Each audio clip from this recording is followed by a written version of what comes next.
নমস্কার, good morning. কেমন আছেন সবাই? এই গরমের মধ্যে প্রচণ্ড গরম, কি রান্না করব ভাবতে ভাবতেই সময় চলে যাচ্ছে।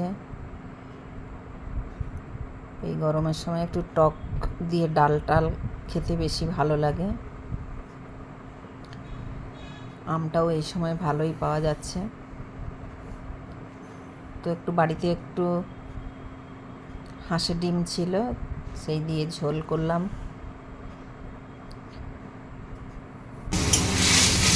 আর একটু কাঁঠাল ছিল, এঁচড় দিয়ে চিংড়ি মাছ দিয়ে একটু রান্না করলাম। এই বছর কাঁঠালটা আমাদের খুব খাওয়া হয়েছে। এঁচড় আমাদের বাড়ির গাছের এঁচড়, এটা বাড়ি থেকেও নিয়ে আসা হয়েছে, আবার কিনেও খাওয়া হয়েছে। এবছর অনেক বেশি কাঁঠাল বা এঁচড় খাওয়া হয়েছে।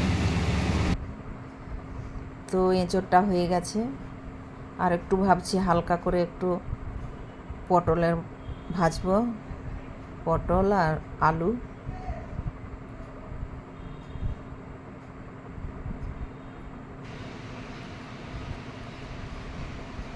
তো সরু সরু করে পটলটা আমি কেটে নিয়েছি আগে, দিয়ে ভালো করে ধুয়ে নুন হলুদ মেখে রেখে দিয়েছি, আর আলুটাও নুন হলুদ মাখিয়ে রেখে দিয়েছি। একটু কালো জিরে আর কাঁচা লঙ্কাটা শেষ হয়ে গেছে, একটু ভাজা লঙ্কা, শুকনো লঙ্কা দিয়ে দিলাম। শুকনো লঙ্কাটা ভেজে তুলে রাখলাম, ওটা গুঁড়ো করে দেবো।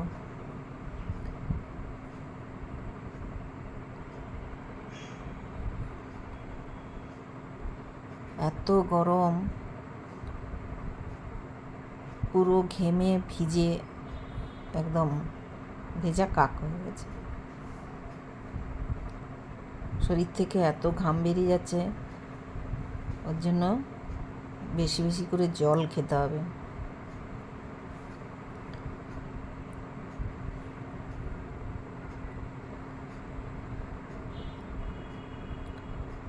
তো পটলটা নরম হয়ে গেছে, এবার আমি আলুটা দিয়ে দেবো। আলুটা আগে দিলে একটু বেশি সেদ্ধ হয়ে যেত, গলে যেত।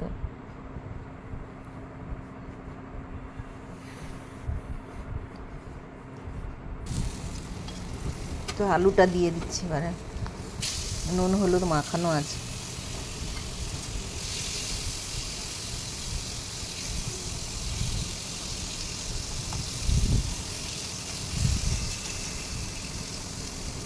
দুপুর 10টার পর আর বাইরে বেরোনো যাচ্ছে না, চোখ মুখে একদম আগুনের ঝলক যেন লাগছে। তো একটু বেশি করে আমি পেঁয়াজ দিয়ে দিয়েছি, শুকনো লঙ্কাটা দিয়ে দেবো। ভিডিওটা যদি ভালো লেগে থাকে লাইক কমেন্ট শেয়ার করে দেবেন। ভালো থাকবেন, সুস্থ থাকবেন। আবার দেখা অন্য ভিডিওতে।